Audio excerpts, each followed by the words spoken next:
Welcome. Today we'll be going over 5 stocks which are trading near their 52-week lows in December of 2024. Starting off with LVMH, which is in the luxury and fashion industry. Now for those of you who don't know, LVMH is a European monster which is the owner of brands such as Louis Vuitton, Dior, Fendi, Moët & Chandon, and a lot more luxury brands. However, in the past year, its stock is actually down around 19% and it is currently trading at around its 52-week lows. One thing to keep in mind with this company is that it usually trades at a very constant valuation. As you can see, their price to cash flow ratio and the price to earnings ratio has been extremely consistent, with their PE sitting at around 25 times and their price to cash flow ratio sitting around just beneath 20 times in the latest half of the year. Now, one thing to note here is that since it's a European company, it doesn't report every quarter, it reports every half of the year. But one good thing that this company has is a very solid dividend, currently yielding a 2.19%, a dividend which has grown at a very fast 3-year dividend CAGR of 21%. However, for all these companies, the case is going to be similar. The CAGRs are very high because in 2020, companies actually paid very low dividends due to the pandemic. But now when we look at their financials, it seems like their revenue, gross profit, and net income is extremely solid. The only thing that we can see is that the latest half of the year, their revenue has actually shrunk. However, this does not seem like a big problem because their net income seems to have stayed very consistent. One good thing about LVMH is that their margins are rock solid. As we can see in the latest half of the year, they actually did increase, which is the reason why, although their revenue decreased, their net income wasn't affected too much. And for the past 2 years, their net margin has stayed way above our threshold of 15%, which is something great about the company. Additionally, we can see a very consistent and healthy free cash flow evolution, which we love to see in this channel, and their leverage looks amazing as they have over twice the total liabilities only in total assets. Next on the list is PepsiCo, ticker symbol PEP, which is of course in the beverage and snacks industry. Their stock has been trading up and down for the past year, and it is currently down almost around 4% for the full year, very close to its 52-week lows.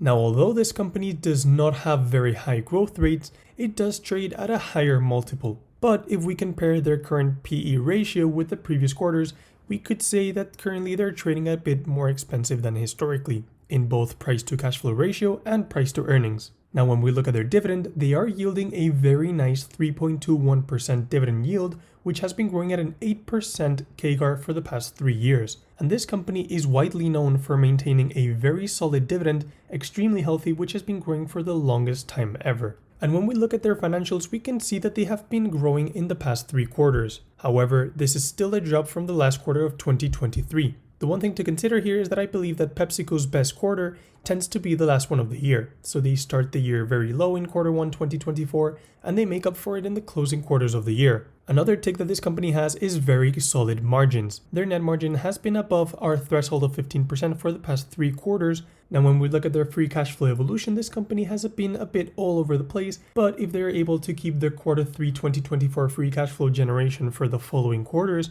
I will be conducting a deeper analysis on this company, because that looks extremely promising. Now finally, this company has a very solid financial position as their total assets are way above their total liabilities, and they have been this way for a very long time. Now next we have ASML Holdings, ticker symbol ASML, which is in the semiconductor industry, and this company has been getting a lot of attention recently because throughout this year the company had been on a massive run, and in the last months it has actually lost it all to be down 2% for the full year. Now we can see this by comparing its historic PE ratio, where it is currently the lowest this has been since quarter 4 2023.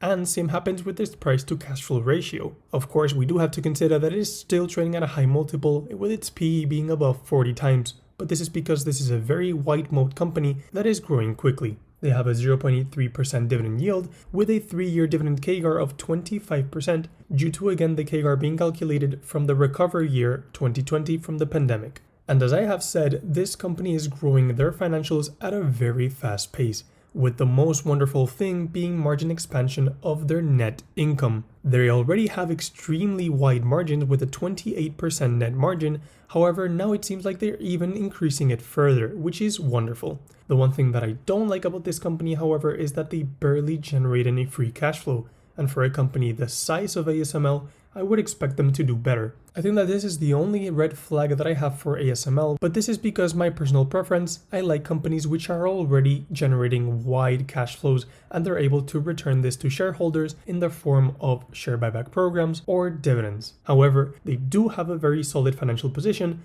as they have a lot more assets than their total liabilities. Now next we have IDEXX Laboratories, ticker symbol IDXX, which is in the animal pharmaceutical industry. Now this company's shares are trading down around 13% for the past year, and as we can see, their PE ratio and their price to cash flow ratio has been decreasing quarter after quarter. We can see that their PE is almost at 50 times and their price to cash flow ratio sitting at around 45 times. This company does not pay a dividend, but we can see that their revenue and net income evolution has been pretty solid. It has been consistent, there haven't been any major movements, but this company is synonymous with consistency. You can see that every quarter, more or less, they have made the same amount of total revenue, net income, and their margins have been staying rock solid as well. We can see that in the previous quarter, they actually expanded their net margin all the way up to 25%. And the most wonderful thing about this company is their free cash flow evolution. You don't get better than this. Since this company does not pay a dividend yet, this free cash flow evolution actually allows the company to buy back shares aggressively and to reinvest all of this money back into their business, into the research and development of new medicines. And finally, they have an incredible financial position as they have over twice their liabilities in total assets, and they have been maintaining this for a very long time. And I just love to see that in companies. And last but not least, we have Target Corporation, ticker symbol TGT, which is in the retail industry. And this company had been having a very good year until they reported earnings a couple of weeks ago, where the stock crashed and it is currently down over 3% for the past year. When we look at their historic valuation ratios, we can see that their PE and their price to cash flow ratios have been very consistent, usually trading around 16 and 8 times respectively. Now these ratios are not too expensive because this company does not have aggressive growth potential. We can see that they're currently paying a dividend yield of 3.39%, which has been growing nicely at a 3-year CAGR of 19%. This has been again influenced by the lows of 2020 due to the recovery from the pandemic.